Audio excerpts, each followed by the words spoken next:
શેઢે ઉભા રહીને લોલમ લોલ હાલી નીકળ્યા છે. હવે જે તમે પોપટા કાળા થવાનું કીધું ને સાગરભાઈ, એના મુખ્યત્વે બે રીઝન છે.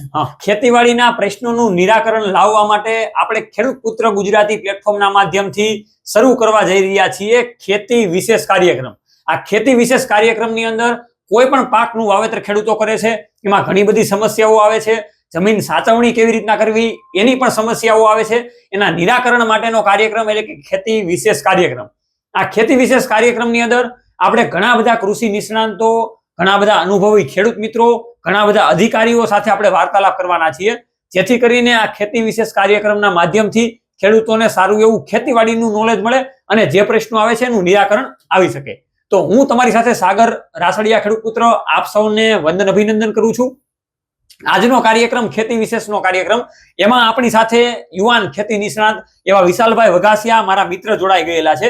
એની સાથે આપણે વાર્તાલાપ કરવાની છે કે ભાઈ મગફળીનો એન્ડિંગનો જે દિવસ ચાલી રહ્યો છે એમાં 2-3 પ્રકારના મહત્વના રોગ આવે છે, એની વિશે કેવું નિરાકરણ લાવવું એની માહિતીની આપણે વાતચીત વિશાલભાઈ સાથે કરીએ. આભાર સાગરભાઈ. મારું નામ વઘાસિયા વિશાલ. મેં મારું ગ્રેજ્યુએશન BSc હોન્સ એગ્રીકલ્ચર જુનાગઢથી અને MBA ઇન એગ્રી બિઝનેસ મેનેજમેન્ટમાં પોસ્ટ ગ્રેજ્યુએશન કરેલું છે. અને અત્યારે હું નેચરકેર મલ્ટીટેડ પ્રાઇવેટ લિમિટેડમાં as a chief marketing officer તરીકે ફરજ બજાવું છું. ખૂબ સરસ વિશાલભાઈ. હવે આપણા ખેડૂતો એ મગફળીનું વાવેતર પુષ્કળ પ્રમાણમાં કરેલું છે. અમને જે રીતના ખેડૂતો પ્રશ્ન પૂછી રહ્યા છે કે ભાઈ મગફળી પાકવાનો સમય અત્યારે લેવલ ઉપર આવી ગયો છે, તો એમાં મેઇન ગેરુને લગતા પ્રશ્ન અત્યારે ચાલુ થઈ ગયા છે અને એના માટે ખેડૂતોને તમે એવી સચોટ માહિતી આપો કે ગેરુ માટે એ સારું એવું નિયંત્રણ કરી શકે. હવે મુખ્યત્વે તો ગેરુ નામનો જે રોગ છે એ પુસિનિયા એરાસિડિસ નામની ફૂગથી થતો રોગ છે. ઓકે.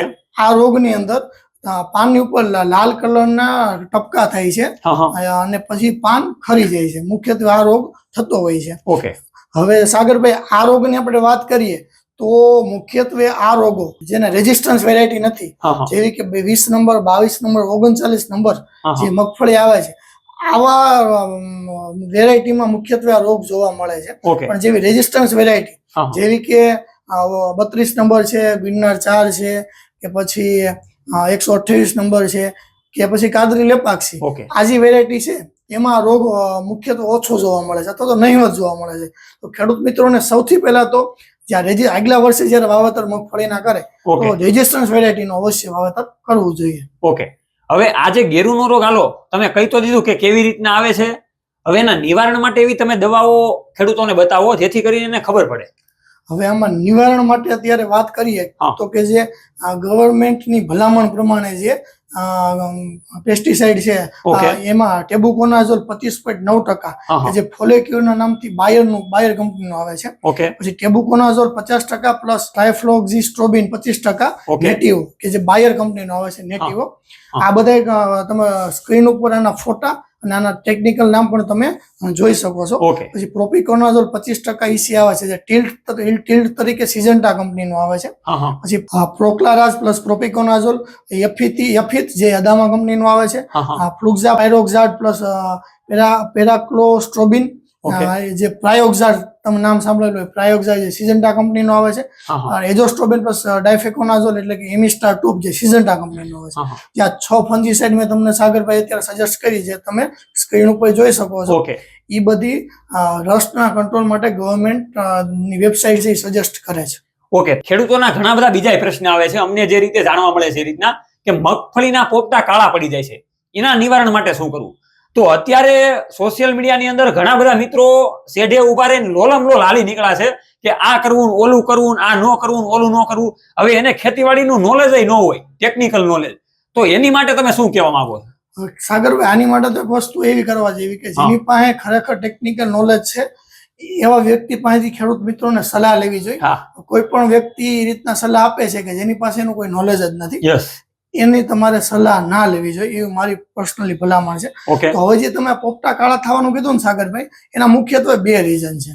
ખેડૂત મિત્રો આ પોતે જાતે પણ જોઈ શકે છે. ઓકે. મગફળીનો છોડવો ઉપાડો ને તમારો પોપટો તમને કાળો દેખાય તો તમારે એને ખોલીને જોવાનો છે. ઓકે. અથવા તેની ઉપર કોઈ ડંખ નથી ને એ જોવાનું. ડંખ છે અથવા તો તમે ખોલીને જોવો છો ને એની અંદર કઈ ઇન્ફેક્શન નથી, ખાલી બહારથી જ કાળો પીળો છે. યસ. તો સાગરભાઈ મુખ્યત્વે આના માટે જો જવાબદાર છે ન્યુટ્રિયન્ટ ડેફિશિયન્સી એટલે કે પોષક તત્વોની ખામી હોય છે. ઓકે. એ કેલ્શિયમ, બોરોન અને ઝીંક આ તત્વોની ખામીને કારણે પણ છોડના પોપટા કાળા પડતા હોય છે. એટલે ખેડૂત મિત્રો તમારે ખાસ જાણવાની જરૂર છે કે તમારો પોપટો કઈ રીતના કાળો પડે છે. ઓકે. અંદરથી કાળો પડતો હોય સાગરભાઈ, જો બહારથી જ ખાલી કાળો પડતો હોય તો એ પોષક તત્વોની ખામીને કારણે છે. તો તમારે કેલ્શિયમ, બોરોન અને ઝીંક આનો છંટકાવ કરવો જોઈએ. પણ જો તમારો પોપટો અંદરથી પણ કાળો થઈ ગયો છે, આખો પોપટો કાળો થઈ ગયો છે, તો એ મુખ્યત્વે 2 ફૂગ, સિલિન્ડ્રોકેડિયમ પેરાસિટિકમ અને થેલાવિયોપ્સિસ બેસિકોલા, આ જે 2 ફૂગના કારણે થતો રોગ છે. ઓકે. તો આનું નિવારણ કરવું ખેડૂત મિત્રો, આ વસ્તુ આવી ગઈ તો આનું નિવારણ તાત્કાલિક કરી શકાતું નથી. પણ જે તમને લાગે છે કાળા પોપટા પડી ગયા છે, છોડ તમારે ઉપાડી લેવા જોઈએ જો તમે ખ્યાલ આવે છે તો.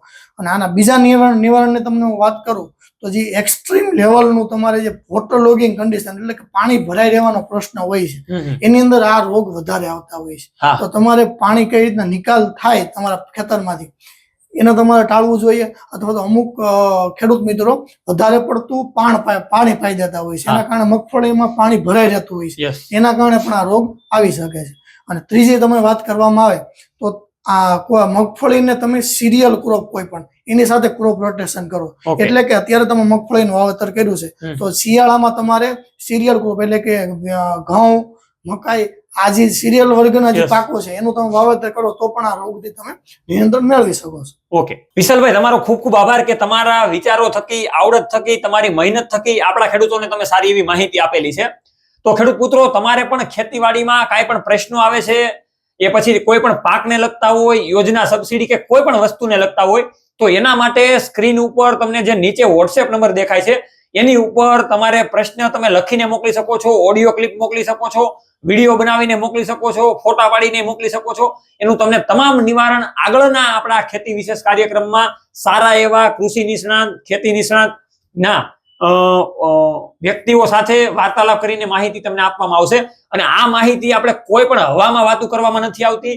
જે ટેકનિકલ અને સારી રીતે ખેતીવાડીમાં અનુભવ ધરાવે છે એવા જ વ્યક્તિને આ પ્લેટફોર્મમાં લાવવામાં આવશે. ખેડૂતોના હિત માટેનો આ કાર્યક્રમ એટલે ખેતી વિશેષ કાર્યક્રમમાં આપણે મળતા રહીશું. જય જવાન, જય કિસાન, આ બંને છે આપણા દેશની શાન.